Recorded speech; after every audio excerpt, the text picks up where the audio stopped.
Okay, welcome back. This is a WAXIE Versa, which is a 1750 model. It's just private label that WAXIE paid for. Several things that has to do with the tank. This is the recovery tank, and one main thing we like to look at is the float cage there with the ping pong ball in there. It's got to be clean. Tank's got to be clean.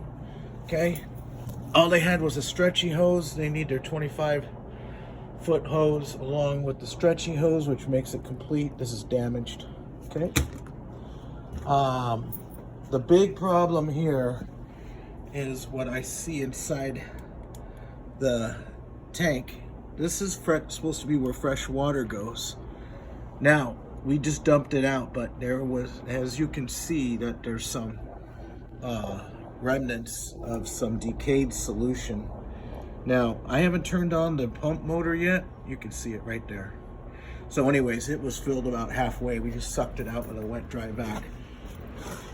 You can tell that there is some debris over time. There's just some sludge. That's the only chemical that goes into the unit is from the Solsta bottles that go here in this pocket right here, this pocket, and then we put another Solsta bottle up here. This is an old tip to a gun. So we're gonna fill up this tank a little bit, and see, you can see some more debris in there. Nothing should go in there. So I'm hoping that the pump is not damaged, or the unloader valve, any combination thereof. Vac motor haven't turned on yet. Now, this is an acceptable GFCI cord unit for now. We can use this if it's functional. If it's not, okay. The hours on this unit, we got 153 and 159 respectively, vac and pump. Got the WAXIE caps on there for the chemical. The injector is intact. We don't know if it's going to be drawing chemical. We have to get some chemical and find out.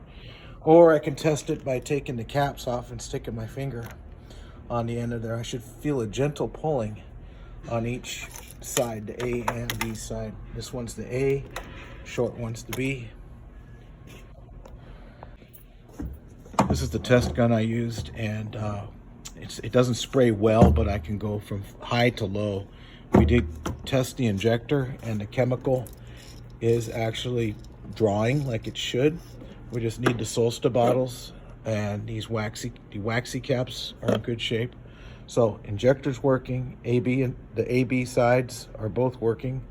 Now the vacuum does have some impeller damage, and we're going to have to unfortunately replace that because long term it's not going to help.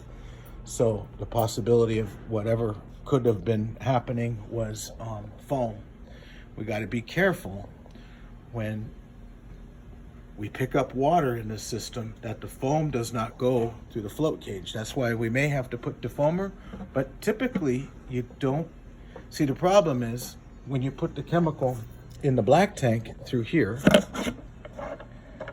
that ruins the chemical delivery process altogether. So what I think is foam got in there and damaged the vac motor. So another thing I found was the cuff is missing. That goes from this vac motor to the connection here for the suction. So the wheels, I always like checking the wheels because when these are at, I also see these machines, various different models of this same type of machine with the same type of wheel at the grocery store chains.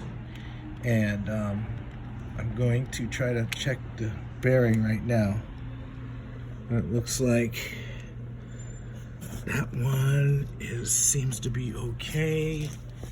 The wheel's not crooked. And this one over here, the only thing I don't like about these is there's just too much slack in the axle. And this one seems to be okay as well. So the wand is completely missing. We need to get that replaced. as well. And I'm gonna take a look at this HEPA filter. That comes undone here, and it shows them here. They gotta check it out here. So I don't know when the last time that this was serviced, but oh boy.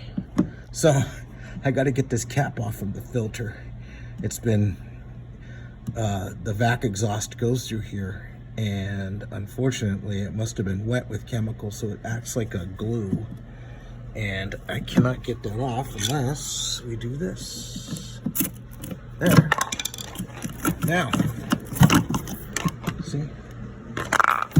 And then look in here, and we're soaked. HEPA filter is fouled up. So